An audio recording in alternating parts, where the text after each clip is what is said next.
آج 16 اکتوبر ہے۔ 70 برس قبل آج کے دن پاکستان کے پہلے وزیر اعظم نوابزادہ لیاقت علی خان کو راولپنڈی میں ایک جلسہ عام کے دوران گولی مار کر قتل کر دیا گیا تھا۔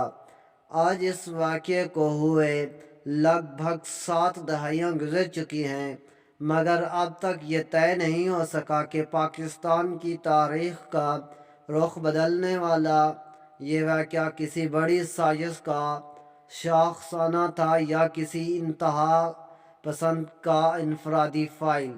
قتل کے 10 روز بعد ہی یعنی 25 اکتوبر 1951 کو اس وقت کی حکومت نے قتل کی تحقیقات کے لیے ایک کمیشن تشکیل دے دیا تھا جو فیڈرل کورٹ کے جج جسٹس محمد منیر کی سربراہی میں پنجاب کے مالیاتی کمشنر جناب اختر حسین پر مشتمل تھا۔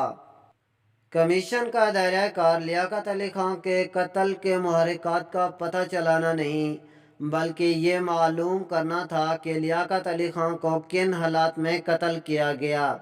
اس موقع پر حفاظتی اقدامات کیسے تھے، انتظامات کی کمی اور ناکامی کی ذمہ داری کس پر ہے، اور کسی ایسی تقریب جہاں صف اول کے قائدین موجود ہوں وہاں سیکورٹی انتظامات کس نوعیت کے ہونے چاہیے۔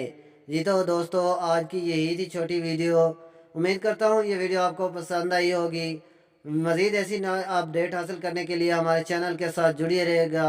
ملتے ہیں نیکسٹ ویڈیو میں، تب تک اپنا اور اپنے پیاروں کا خیال رکھیے گا۔